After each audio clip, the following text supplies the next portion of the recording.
Cheers, fuckers! I'm Duane Timbers. I'm originally from Milton, Ontario.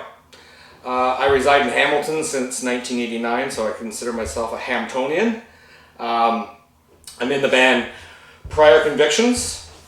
I'm the rhythm guitarist, one of two original members that we started in 2013, John Shields and myself.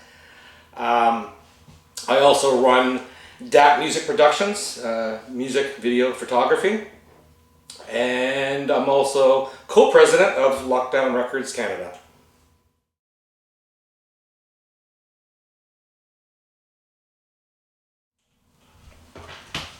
Oh, hi, you still there? What got me into punk rock? Watching a lot of these interviews that I've already watched that Steve has done, a lot of the same age group that I fall into, you know, the 30s. No. So, 70s, right? Small town Milton boy, a very rock and roll town. Of course, I fell into that genre with, AC/DC, Van Halen, Ted Nugent. Obviously, the big one for me was Kiss. I think a lot of people were into Kiss at my age in that time. And they were all very different. I think they were very, what's the word I'm looking for? Just very different, something different rather than the mainstream, top 40 pop crap that was on the radio. And I think, same thing, I think it was a grade 10 for me, Milton District High School. I think we heard the Sex Pistols, Never Mind the Bollocks. I think that was the first punk I heard. And of course, as various people have said, all of us were very much into the Circus magazine, the Hit Parader, Cream.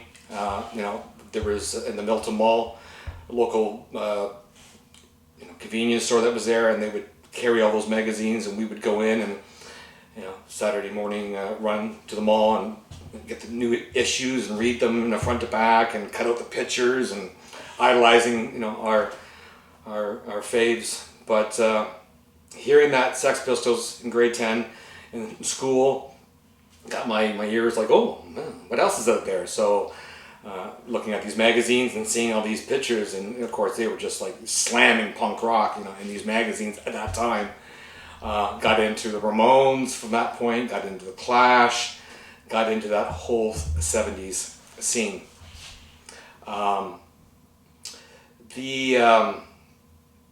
There was very few people in Milton that were into punk rock. Myself, my drummer, best friend John Shields, I think got into it at the same time because he followed suit. He was into Kiss big time, and we both kind of steered into punk rock. And there was maybe a handful of actual punk rockers in Milton.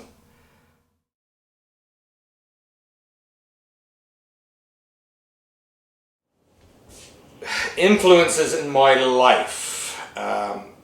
Well, Steve has influenced me. No, not really. I've known him long enough. Several. Everyone's had different experiences that have influenced their life, musically, personally.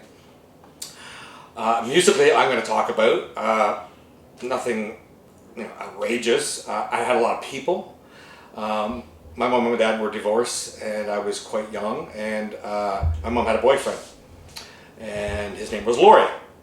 So he was a truck driver. So he used to pull me out of school and take me driving with him. And he had this machine in his truck. It was called an 8-track. For you young kids, you put it in and it plays music. It's really cool. Anyway, so he had all 50s and 60s. Leader of the Pack, Book of Love, Runaway. And I think I enjoyed music, top 40 up to that age. I must have been like, 9, 10. And fell in love with that whole sound. Like that just was really made an impact on who I am to this day. Because to this day I still very much into that 50s and 60s sound. I also had my cousin Jerry, who used to pick me up on Saturdays to take me to a Toronto Maple Leaf hockey game, Maple Leaf Gardens in Toronto, and sang. He had probably 8-track also, and he was a big fan of Queen. And so he introduced me to Queen and various other, bands at that time. But I remember always driving that hour to get to Toronto, and it was always talking about music and things that he knew and experiences. And I would, at that time I was into Kiss, so I was, speaking about Kiss and, all the bands that I was into. So, several people had impacts on me that really influenced me. Bands, again, Sex Pistols, Teenage Head, Forgotten Rebels were huge influence on me.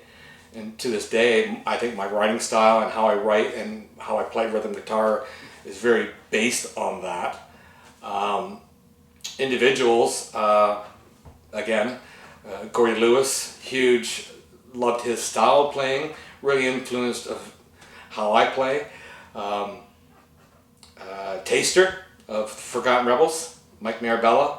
Yeah, I loved his style and his techniques, and I would pick up on that and not want to be him, but that style of music. And of course, Steve Jones, Sex Pistols, and how he played guitar, same thing. I wanted to have that sound. It was so iconic in the 70s.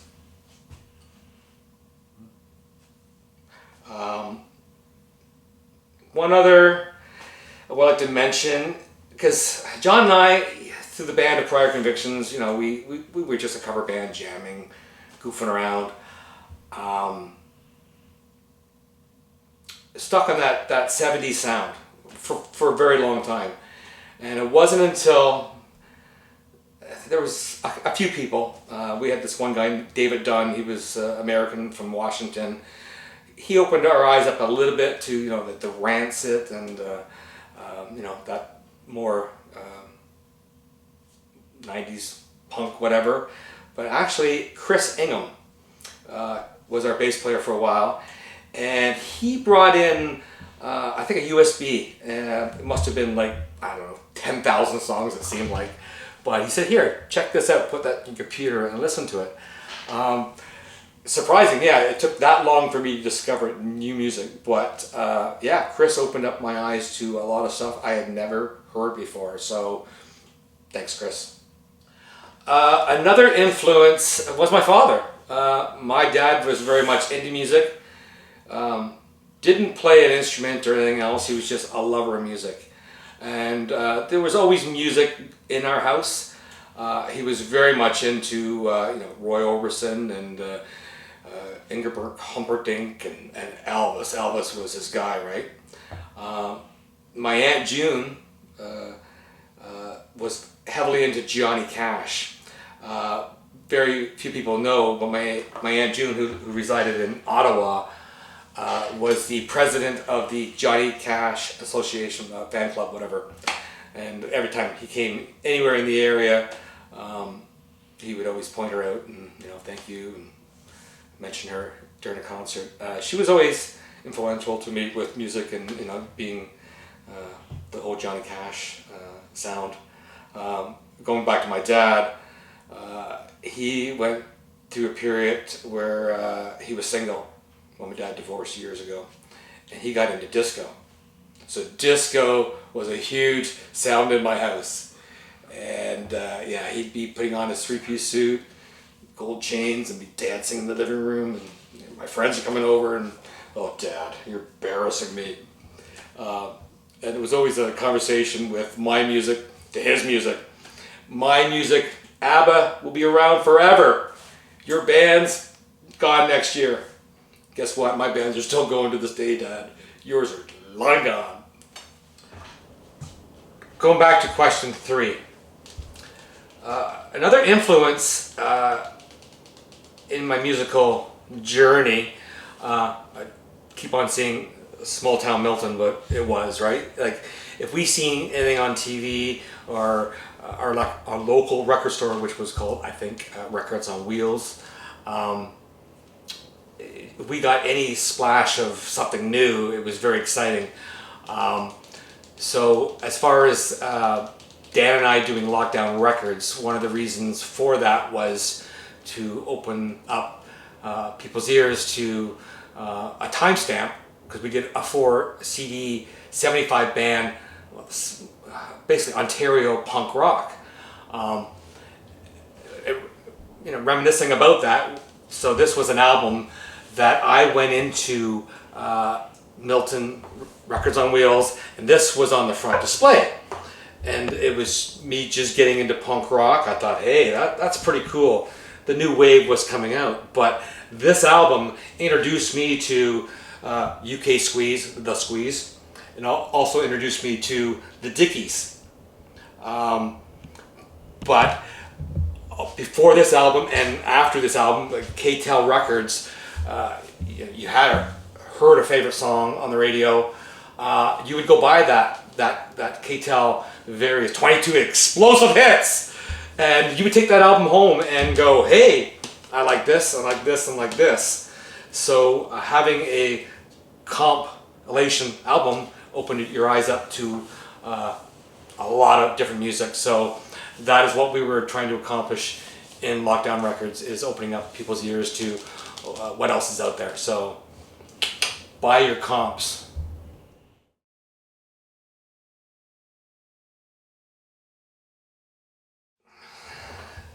This question is sponsored by Riggers Red. Okay, serious note. First punk show.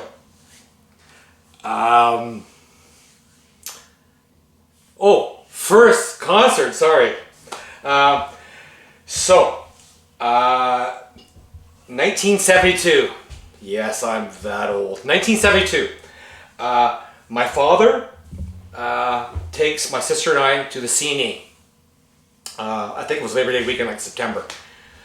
And he takes us to the CNE, do all the games and the rides, and Dad says to us, hey, while we're here, we're seeing a concert.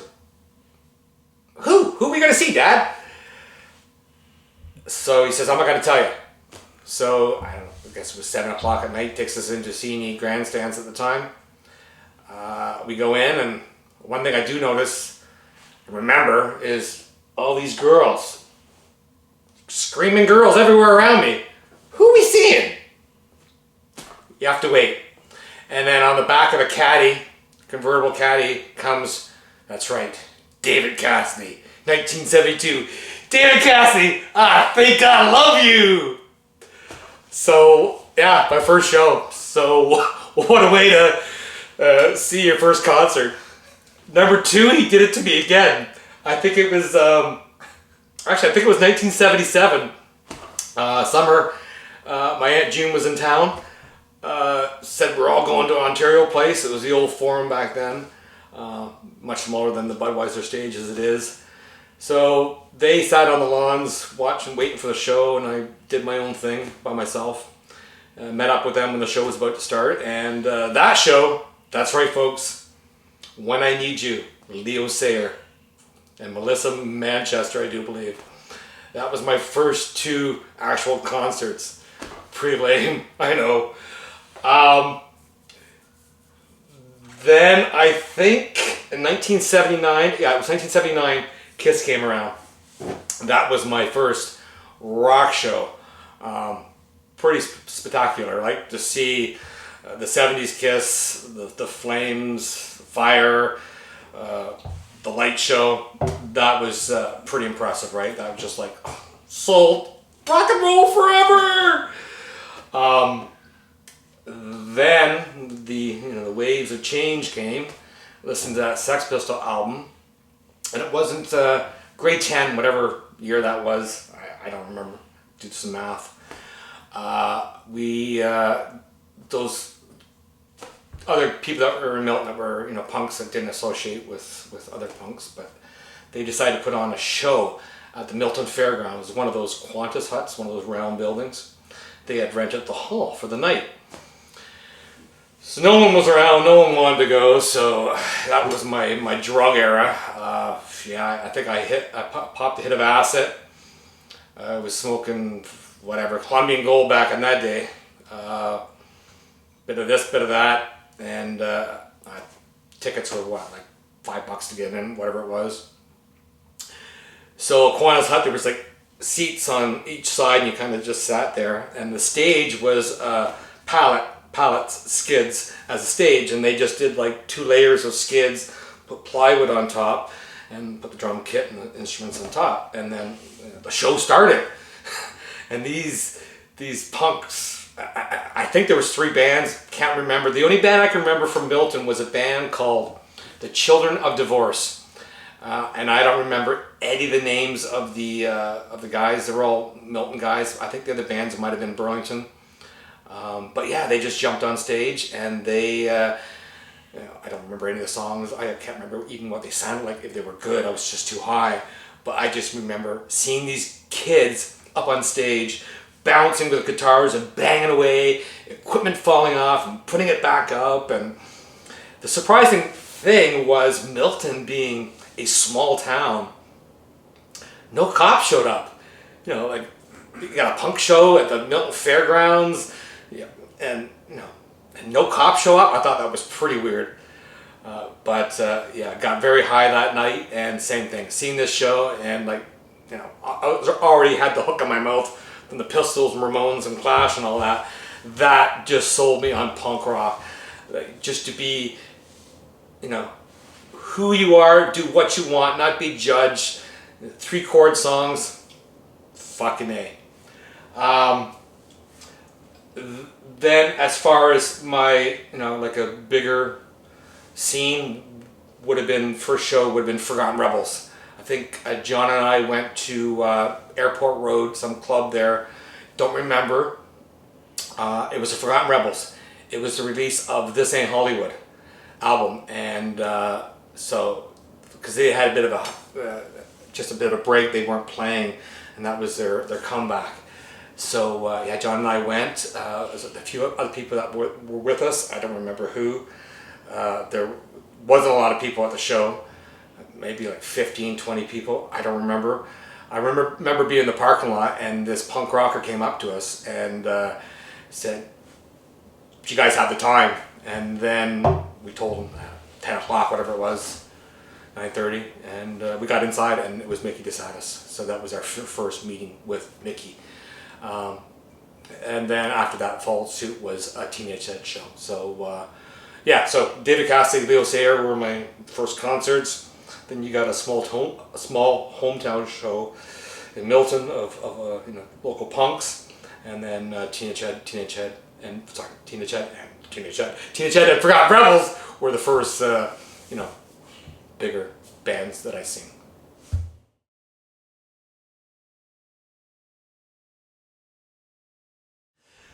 Favorite shows. Again, that is almost impossible, I think, for anyone to ask. You know what? Every show is my favorite. I think every show has something that is significant, something that is important, something that stands out. Yeah, there's just way too many. I'm gonna say, as far as getting into music, I think Kiss, being iconic as that show was, is pretty important, pretty memorable. There's been a ton, like 1991, the Ramones came to Hamilton. Most of you are too young to remember that, but 1991, Ramones, Teenage Head at Bannisters, long gone. The day of, the Ramones were at Cheapy's Records, and they were meet and greet, autographs, pictures, whatever. I actually got down there late. It was like the last 10 minutes. So I got in there quickly, and anyone who knows the Ramones, they don't like to talk.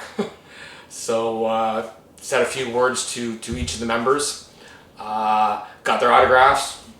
You know what? Let's go to this book of memories right here, shall we? Yeah, all right. Let's just kind of Mr. Rogers telling you a story.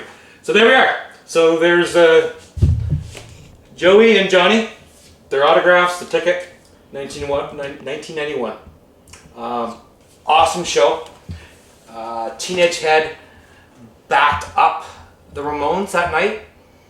It was a full house, but just for the Ramones to come to your hometown, well, it was my hometown, the town I was living in, absolutely blast. It was hot, it was loud, and higher than a kite coming out of there. I've seen Social D a couple times, Social Distortion. I wish I would have seen them way back in the early days. I just recently watched a video, forget what it was called. It was they were doing a DIY tour with Minor Threat. Can't remember who was on that tour, but Mike Ness was on there a lot talking about the tour. And what's the brothers from Vegas? I forget the guy's name now, but they were the Minor Threat guys, whatever. But yeah, that was amazing. I wish I would have seen him back then, but I had seen him 3 or 4 times. One was in Cleveland. My daughter and I, Samantha, went to see him at the Rock and Roll, what was it called? House of Blues. Yeah, it was House of Blues, that's right. Thanks, Steve. Yeah, so the first band, which was a bit of a country actor girl, Jade Jackson, her name was, but the sound quality of the venue was just like, whoa, this is good. And then everyone went for beer after she finished her set. So Sam and I just walked front row. So we were just off to the right of the stage, just in front of Johnny Two Bags, I guess they called them. Yeah, got to watch the entire show, Social D. So that was pretty impressive. The other time we seen them, they were really good, was Town Ballroom, Buffalo. Excellent venue. I'm sure most of you have been there, but same thing. The sound quality there is incredible, and same thing, right front row, and really good show to witness. The other one was just recent, actually. I think it was 2019. A lot of people have gone. It was my first time going. It was a virgin. Punk Rock Vegas. My daughter and I were supposed to go. She started a new job. She couldn't go, so I ended up going by myself. I said, no problem. I have no problem meeting friends. I'm an easy-go-lucky guy. So, yeah, hopped on the plane, went there myself, and, yeah, just enjoyed, like, you name it, like, 3-day festival. It was 4-day festival, Friday, Saturday, Sunday. But I got there early, Thursday. There was some club shows going on. Who was there? Dead Boys, Descendants, The Specials, Lillingtons, Teenage Bottle Rocket. Like, one experience. You've never experienced a punk rock show until you've gone to Punk Rock Vegas. Do it again. Hopefully I can one day again. While I was there, which was pretty cool, so after the actual event of the Punk Rock Vegas, the main 2-stage show, which was well set up, because when the big stage was on, as soon as that show finished, you would go to the small stage, so we'd bounce back and forth, and you would never miss a band. Very cool. After that was over, there was club shows up and down the Strip, which was old Vegas, which is much better than the new Vegas, right? I can't remember some of the clubs, whatever, but yeah, the one night I went to see The Exploited, and fantastic show, outdoor, just people from all around the world. I met some punks from Sweden, I met people from Ontario, met people from BC, but there was this one guy, I think his name was Shane. He came up to me, we just hit it off, we started drinking, we started chatting, and he was actually a roadie for the Sex Pistols back in the day and hung around with the Clash. And he was telling me a few stories, whatever, but yeah, what a friendship. Like, punk rock is family.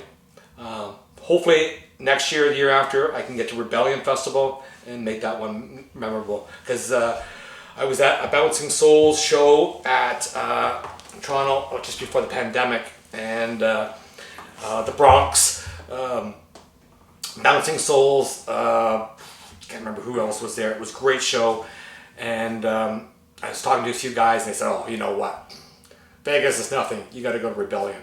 So yeah, looking forward to that and make some memories there.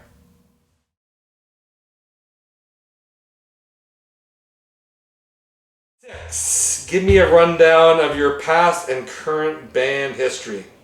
Wow, pretty boring. So when I got into punk rock, and it wasn't into the Kiss stage, it was when I heard punk rock, that sound, that beat, that drive in the guitars, the distortion, that made me want to play guitar. And I do believe John at the time was learning drums at that point. Maybe he didn't learn it in high school, I'm not sure. But yeah, we just decided to, let's play some punk rock. So we did all covers. That's all we did, was just covers of Teenage Head, Rebels, Dead Boys, whatever was out there. What was, oh yeah. Band history, right? That's where I'm going with this. So yeah, we just jammed. We had a band called US. No idea why we called it US. That was our band, and we just jammed in a carpet factory, and just had fun. That's all we did. Just had fun. People would stop by and listen to us. But I think we actually had one show. Yeah, somebody rented a hall in Milton, and we ended up playing there, and. Again, very rock and roll town. Nobody was interested in our punk rock. It was fun. I think John went on to several bands. I did a few, jamming with some guys. Never materialized into any actual band. A long hiatus where, obviously life got in the way. You get a job, you're working, buy a house, you got kids, life gets in the way. And in around 2012, 2013, John and I started, midlife crisis, as some might say, but we just, hey, let's reminisce, let's start playing some tunes again. It's the same thing, playing covers of all our favorites. It was just me and him, basically, drums and guitar, and then a friend had a keyboard and punk rock. Yeah! No keyboards in punk rock. So yeah, he had a keyboard, so he was kind of joining along, but we said, hey, why don't you play the bass? So he went and bought a bass cabinet, bought bass guitar, and started playing, had a little bit more fun, and then got a singer, an actual singer. Got another guitarist, and yeah, we started sounding not too bad. So in around 2013-14, I think we approached Jamie Problem, who was doing the Slam Fest at this in Hollywood. Said, how do we get on a bill? And he said, hey, no problem, we'll put you on in a couple weeks. So yeah, we did our first show and did covers, whatever, and yeah, it was a lot of fun. But yeah, so basically, I've been in Prior Convictions. 2013, we've gone through about 4 different changes in members. So each switch, it feels like it's been a different band. So there's been 4 different bands as Prior Convictions. So yeah, that's it. That's all I got. Boring!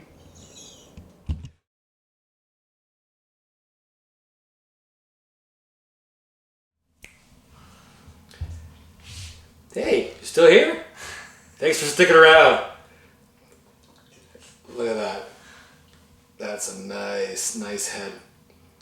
There's an art form to this, So the next question is the craziest thing I've ever seen at a show. Everyone tends to go to a story about violence and, crazy things. Nice. A couple crazy things have happened. Another friend of mine, Chris Cooper, and John and I would always go see the Rebels when they were in and around. I can't remember the album that was just out when they were playing, but we had this little sound device. was it Let's Go Back to Vietnam? I can't remember. So we gave this little toy to Mickey, and it did like bombs and guns noises and everything else, so he thought it was pretty cool. So when Chris went to hand it to him, Mickey was playing it in the microphone, and so we were watching the show, and all of a sudden Chris decided to step backwards and not watch where he was going, and he pulled the main cable on the band, and the band went silent, so there was no sound. So Chris knew what he did, but didn't want to, admit to it. So he kind of like nonchalantly came back to the table, and the sound guy is, freaking out, and he's trying to figure out what happened to the sound. And, kudos to the Rebels, because they just kept on playing, and I think maybe they had like monitors only. They could hear, but we couldn't hear. But it wasn't crazy, but it was a funny night, especially for anyone that knows Chris Cooper. Tons of fights we've seen at shows, tons of drunks and stupidity, puking, all that stuff just goes without saying. I remember this one show, it was on Barton Street, again, the Rebels playing. There was this one guy, he was going full tilt out on the floor, elbows, fists, the whole bit, and he was just nailing anybody in his sights. And all of a sudden, he hit the wrong person, and this big guy, must have been 3 times the size, just laid him flat. And even I think Mickey even stopped playing and started laughing because it was just so funny. I had mentioned earlier the Milton show, the first punk rock show. That was pretty crazy. At I'm thinking how old I was, like 13, 14, maybe 15. Just seeing punk rockers on skids on plywood. That was pretty crazy. It was fun to watch, and it's just so memorable. Story involves not really a show, but a story about punk rock.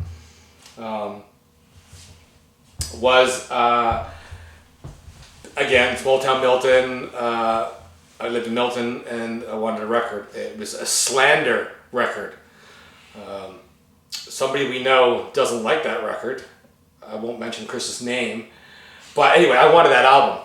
So I ended up walking from Milton all the way to Burlington. At that point, I think I had purple hair, Mohican, leopard skin, leather pants. I'm hitchhiking. No one picked me up. So I walked the entire way there. Started out in the morning, got there at, latter part of the day. Went to the record store, bought a few records. I can't remember the other 2. I think I had 3. One was Slander. I just wanted that record, that vinyl record. Happier than all shit. So I remember some girls wanted me to stop Roller Gardens in Burlington. There was always music and roller skating or whatever, so they wanted me to stop by. So I said, yeah, sure. So I go in there. Again, Burlington wasn't much better as far as, for the punks. It was all metalhead, rocks, whatever. Yeah, they started picking on me right away. It wasn't easy being a punk back in the 70s. Nowadays, totally acceptable, and it's much easier. But back, everybody that's done interviews of my age will say it was hard being a punk rocker. And I wasn't a big guy, right? So, by myself. And there was like 4 guys that were picking on me, flicking things at me, cigarette butts, and calling me names. Yeah, so near the end of the night, the bouncer recognized what was going on. So he says, "Hey, I think these guys are waiting out front for you. I think they're going to jump you." He says, "I can let you out the back door. You can get out of here." I said, "Great, appreciate it." So out the back door, walking home, saying I'm hitchhiking. This is at 11 o'clock at night, whatever it was. No one's picking me up. I get down like past number 5 in Appleby. There's a big ditch down the side. So I'm walking along, and I see this car come up behind me. It was a van. These 4 guys followed me, found me, and didn't beat me up. They were just harassing me and pushing me around, and punk rocker, your music sucks. And I remember them grabbing those records, and especially that Slander record, and took it in front of me and just smashed it over their knee, and then they just like frisbee to my head, right? And the other 2 records broke, and got back in the van, and they took off. So it wasn't a gig scariest or funniest story, but it was just a timestamp of what happened back in that day to us punks. Another crazy thing that happened. So when I first got into punk rock, my mom and dad divorced. My mom was living in the UK. My dad was still in Ontario. But I do believe it was 1978. Just the punk was just coming down a little bit, and I went over for a trip. I was thrilled to death. I'm going to the UK. I'm going to see punk rockers everywhere. Well, it was a small little village my mom and my stepdad Reg lived in. Didn't see much. I seen one guy with some tartan pants on. I thought, "Woo, punk rocker, yeah!" But they had planned some trip. It was along the coast. I don't even know where it was, but so we went down on a coach trip down there. Got there and I'm looking around, and there was actually a punk store. I thought, oh, this is cool. So I start looking at pictures and memorabilia, whatever they had in the store. I thought it was pretty cool.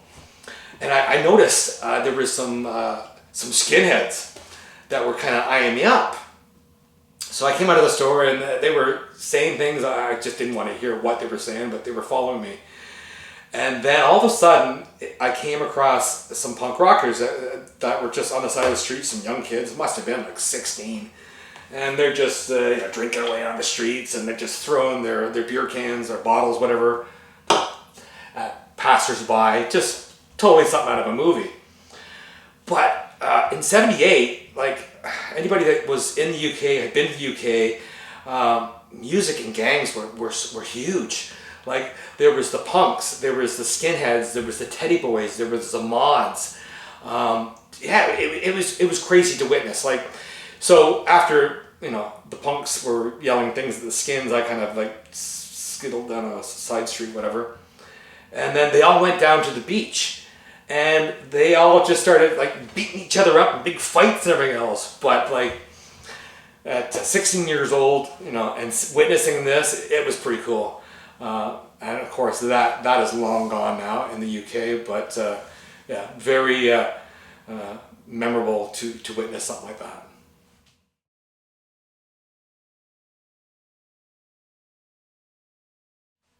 Likes and dislikes. Well, have you got an hour? Oh, this is only like 20 minutes long. Oh, sorry. Likes, obviously. Meeting people from around the world, around our own country. Kudos to people like Jamie Problem that did the Slam Fest, that brought bands in from all around the world. This Ain't Hollywood, same thing, like Lou and Glenn Jody, just bringing people in, and how many friendships I have gained from being in the Hamilton music scene, and lifetime friendships. Big like. Traveling to other towns when you're doing a show in Barrie, London, whatever, that's a lot of fun. I really like that. Again, meeting people, traveling, with the boys on the road. That's a lot of fun. I always find wearing shirts. So, if it's festival friends, wherever festival you're at, punk rock Vegas, wearing a shirt and how important it is for conversation. Like festival friends, I was wearing a Gibson shirt one time, and this guy came up to me. We had like an hour and a half conversation about guitars and music and whatever. Like it's just amazing what music can do, and a t-shirt with something on it, right? And same with Punk Rock Vegas. That was pretty cool. So I wore a different shirt every day. The one day I had a Forgotten Rebel shirt on, and I was surprised at how many people actually stopped me and say, "I love the fucking Rebels." Made a lot of friends just by wearing that shirt. Forget the guy's name, bad with names, but yeah, this guy in BC has a band, whatever, and we hit it off, and we still exchange emails and talks and videos, whatever, online. But it's a huge part of the scene, and wearing t-shirts and making friends. So that I really like. Obviously dislikes. obviously there's a whole list of that. You got like as some people loading your gear, but drama, fucking drama in punk rock. No place for it. Currently, our band, Prior Convictions, 5 great guys, no drama, no arguing. If there is an issue, you talk it out. Like, just don't be a baby. Like, just work things out. Like, drama has just, I've seen drama in bands. I've seen drama at gigs. Oh, I don't want to go first. Can't we go last? Can we go second? And it's just like, fuck! Egos. People's egos in punk rock. Some, with Lockdown Records, I've had some experiences with people just having this rock star image. No place for that in punk rock in our scene. Leave that at the door. Obviously, promoters, a lot of bad promoting out there, and what they do, and shaft at the last second, and cancel shows, and change things. Hate that. Band members, let's face it, like we've all been in bands with certain people, and they clash heads, and rather than talk it out or whatever, they just bring drama into a jam, and it's like, oh guys, come on, let's have fun. We're in this to have fun. We're not in this to make a living.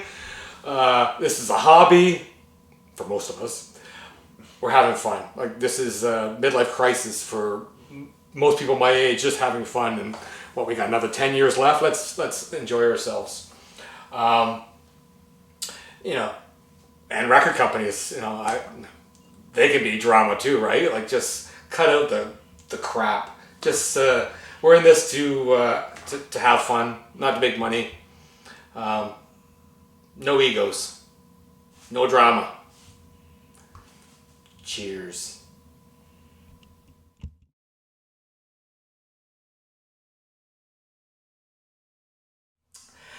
Most useless talent. Well, I play guitar. I shoot video. I do pictures.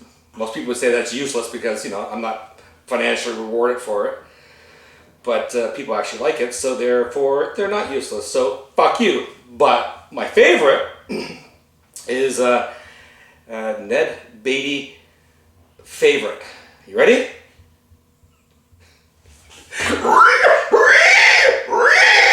Squeal like a pig!